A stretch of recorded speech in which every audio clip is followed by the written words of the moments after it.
Ya, en cambio, el menisco lateral, ya, este de aquí va a tener una forma de semicírculo o una forma de O. Y este de aquí no se va a encontrar adosado ni un ligamento ni en la cápsula, por lo que va a ser más móvil, por lo que va a ser móvil y no se va a lesionar mucho. Y aquí también tenemos una foto, el menisco, este sería el menisco medial y este el menisco lateral por su forma, lo reconocemos. Ya, las principales funciones de los meniscos va a aumentar la congruencia articular, va a estabilizar la articulación en la flexoextensión y en la rotación de la rodilla, ya no va a permitir que haga movimientos bruscos. También va a facilitar la lubricación articular al ayudar a distribuir el líquido sinovial, absorbe y carga con el peso del cuerpo y distribuye las sobrecargas articulares. Entonces, cuando se lesiona uno de estos dos meniscos, las funciones se van a deteriorar. Histológicamente los meniscos va a ser aneural y poco irrigados. Por eso en la irrigación se va a dividir en 3 zonas. Desde la cápsula al borde libre aquí vamos a tener las 3 zonas. La zona roja es la que va a estar irrigada por la rama inferior de la arteria geniculada. ¿Ya? Y la zona roja-blanca y blanca-blanca son las zonas avasculares. Más adelante vamos a ver en el tratamiento que va a ser muy importante esta zona. ¿Ya? Eso básicamente en lo de la anatomía. Ahora, hablando de las lesiones meniscales, ya vamos a referirnos a lo que es las rupturas o el desgarro de los meniscos. Ya son lesiones frecuentes que se van a presentar en edades entre 14 y 40 años, mayormente. Ya se va a clasificar según su tiempo en agudos o crónicos, también los clasificaban en traumáticos y degenerativos y según el tipo del desgarro que más adelante vamos a ver.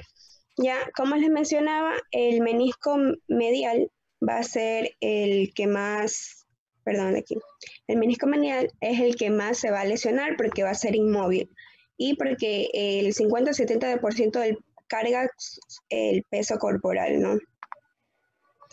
Ya, en los agudos se va a dar principalmente en los pacientes jóvenes y deportistas y en los trabajadores que someten su rodilla a grandes tensiones.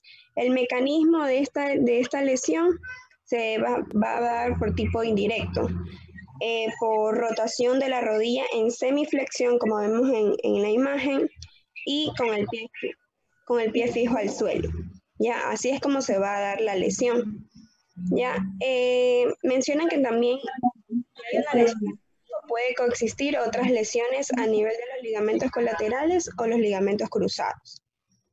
En niños y adolescentes se va a dar este tipo de lesión si presentan meniscos discoides sintomáticos, que menciona que son meniscos en forma de disco completo, que va a tener un tamaño más grande y son más gruesos, ¿ya? Y se da más en el menisco externo y se presenta en forma bilateral. Así es como se va a presentar en los niños. Ahora, en los crónicos, estos ya se van a presentar en los pacientes ancianos, mayores de 50 años, ¿ya? Y su etiología va a ser degenerativa, precisamente por la edad.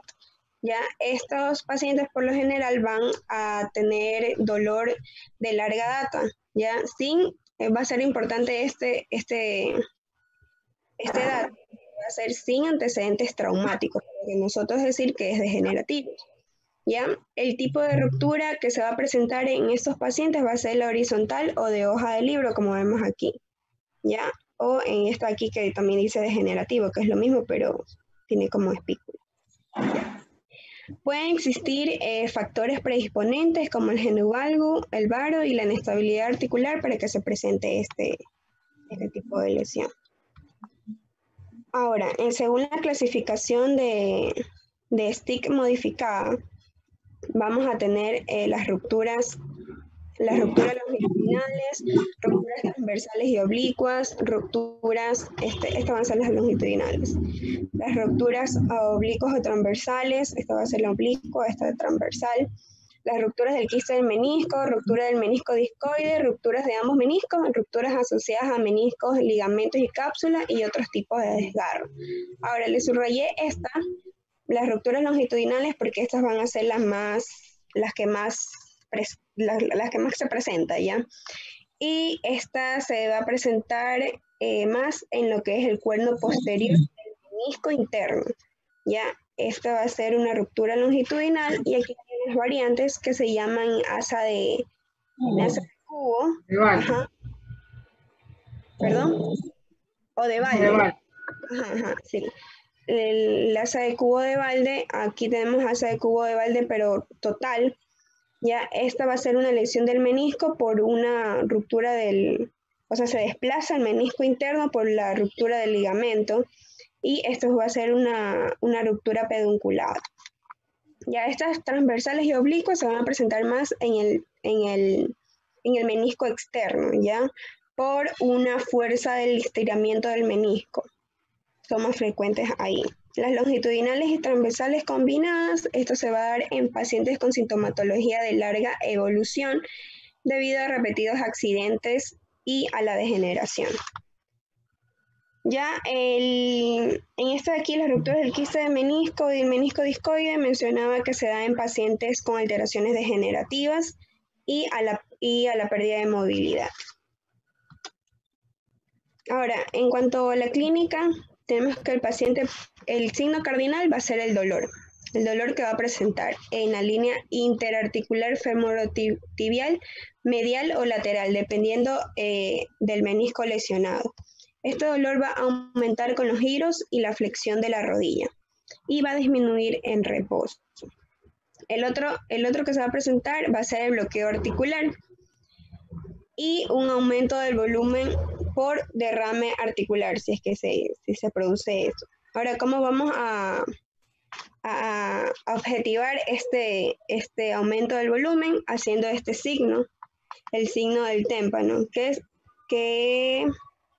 se lo realiza con el dedo índice. Se debe desplazar la rótula, ¿ya? Y si esta se desplaza hacia abajo es porque es el signo positivo, o sea, y lo dejamos de aplastar y la rótula asciende. Sí. Porque normalmente, aquí está, sin el signo, esta no va a ascender. Entonces ahí tenemos un signo positivo si es que esta se baja. Entonces nos indica que hay un derrame articular.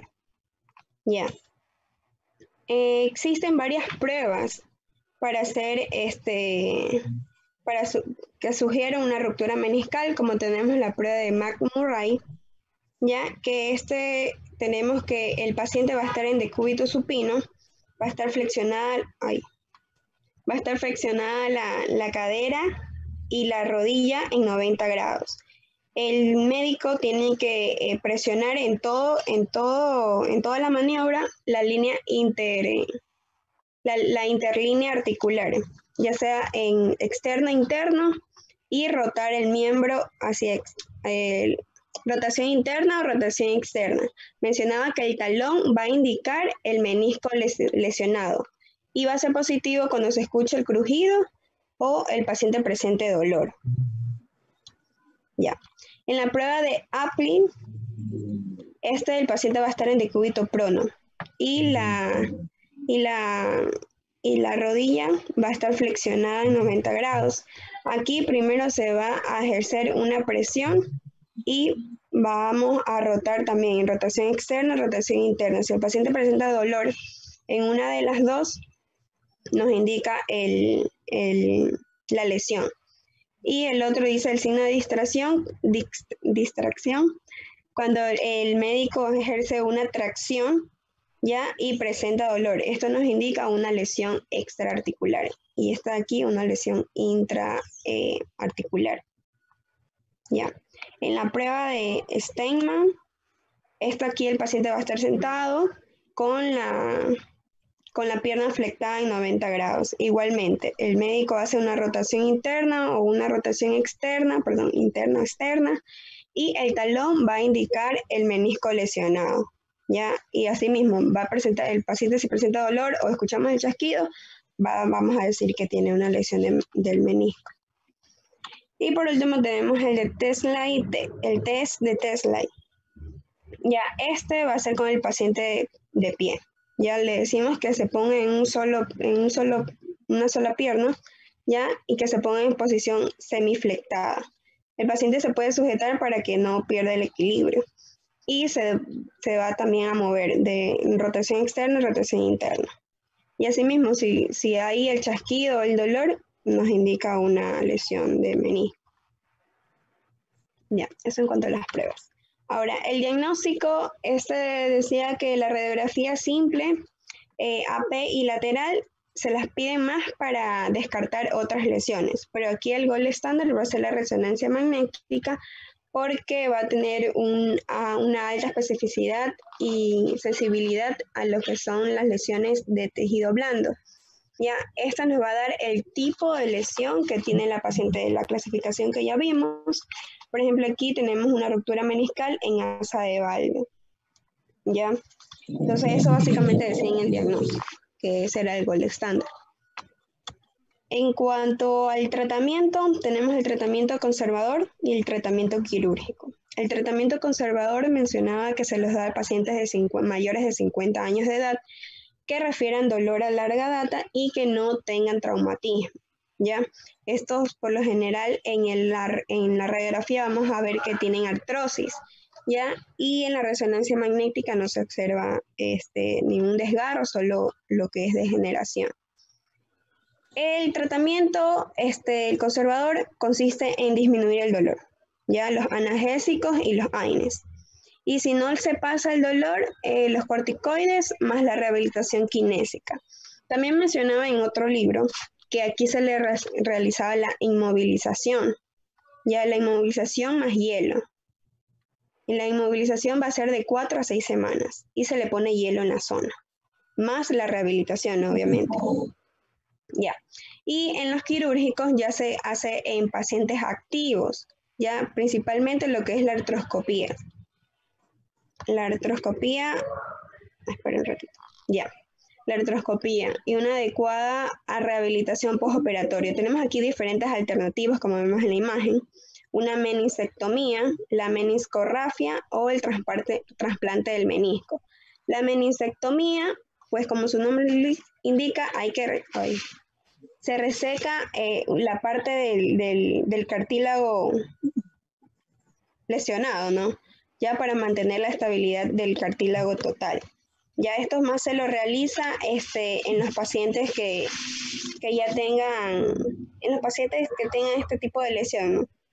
Y la meniscorrografía, esto se lo realiza más en pacientes jóvenes. Ya aquí va a tener la importancia de los que le mencionaba del... ¿La menisco qué? ¿No te entendí? La meniscorrafia. Meniscorrafia y ya. La meniscectomía. Eso sí dije bien. Sí. Ya. O la sutura meniscal, que también se llama. Está aquí. Ya. Esto se va a dar más en pacientes que tengan lesiones longitudinales y en los pacientes jóvenes, ¿no? Y que tengan en la periferia. ¿Por qué? Porque aquí, como les dije que iba a ser más irrigados, va a tener una mejor recuperación o una mejor cicatrización. ¿Ya? Ahora, el trasplante del menisco, esto se lo realizan también en pacientes jóvenes, deportistas, que se les realizó una meniscectomía total y siguen con dolor. ¿Ya? Aquí ya se va a hacer un trasplante, ya sea con un aloinjerto o con un injerto sintético. ¿Ya? Y eso es básicamente el tratamiento. Aquí en esta ¿Qué imagen significa un trasplante de aloinjerto? ¿Sabes? De uno mismo. Aloinjerto. Ese es autoinjerto. El injerto es De uno mismo es imposible porque solo tienes 4 meniscos. Si te sacas uno para ponerte el otro, no. A ver, ¿alguien está hablando ahí? De otra persona. ¿Es otra persona o el injerto? O de origen ¿Tú animal. le donarías un menisco a otra persona? De origen animal, doctora, no sé. Origen, sí. ¿Ah? ¿Qué cosa? ¿A quién le pregunto? ¿Qué indicación tiene el trasplante meniscal? Esta mencionaba que era cuando se hacía en los pacientes jóvenes, que se hacía una meniscectomía total y seguían con el dolor, o sea, no cesaba el dolor, ahí se hacía el trasplante del menisco, cuando la meniscectomía no funcionaba. ¿No te parece un poco raro? ¿Seguro que leíste eso? Sí, está Bueno, en el libro, a ver, déjeme leerlo tal y como está ahí. yo Dice, son les excepcionales. Yo ahorita yo les voy a dejar esa opción para que vean porque hay 2 tareas sobre el menisco. ¿Y por qué hago más hincapié en esto que en cadera, por ejemplo? Porque nosotros tenemos muchos peloteros, hay muchos que juegan pelota, entonces hago bastante profundidad en este tema de las lesiones meniscales. El trasplante de menisco se hace en personas jóvenes que tienen totalmente destruido el menisco y que al hacerle una meniscectomía le vamos a perjudicar porque el menisco no funciona, no sirve para nada y hay que sacarlo. Pero no podemos dejar vacío ese espacio porque va a rozar cartílago con cartílago y a una persona de 25 años esa artrosis le va a destruir la rodilla, entonces no podemos sacar ese menisco. Entonces, si vamos a hacer la meniscectomía total, eso irá de la mano de un trasplante. Trasplante. Sí. ¿Cuándo hacemos una meniscectomía total entonces? Cuando el menisco está roto completamente y no sirve y la persona es joven. Porque si está completamente roto y la persona, por ejemplo, tiene 55 años, ya, ¿para qué le vas a hacer trasplante? O sea, le sacas lo mejor que puedes y lo mantienes jugando analgésico hasta que se ponga una prótesis. O sea, el trasplante está indicado en personas jóvenes. Que tienen una eso sí ruptura total. Jóvenes o deportistas, decía. Ya. Esto va acompañado con la rehabilitación, ya la rehabilitación postoperatoria, que es colocar un vendaje comprensivo manteniendo la rodilla en extensión y el miembro elevado. Colocar bolsas de hielo alrededor de la articulación por 24 o 48 horas y también se empezarán los ejercicios del cuádriceps y levantamiento de la pierna. Y tenemos las complicaciones, que va a tener unas complicaciones tempranas o inmediatas y tardías. Las tempranas va a ser la dermatrosis, las infecciones agudas, la sinovitis postquirúrgica y la desidencia de la herida. Y las tardías, la atrofia del cuádriceps con pérdida de la extensión completa, los neuromas de la rama infrarrotuliana del nervio safeno interno y la anestesia prerrotuliana, los dolores residuales, la sinovitis postoperatoria y la inestabilidad postoperatoria y la atrofia ósea postraumática. Esas básicamente van a ser las complicaciones. Y eso, gracias. Ok, muy bien. Muy buena exposición si te has preparado. ¿Preguntas?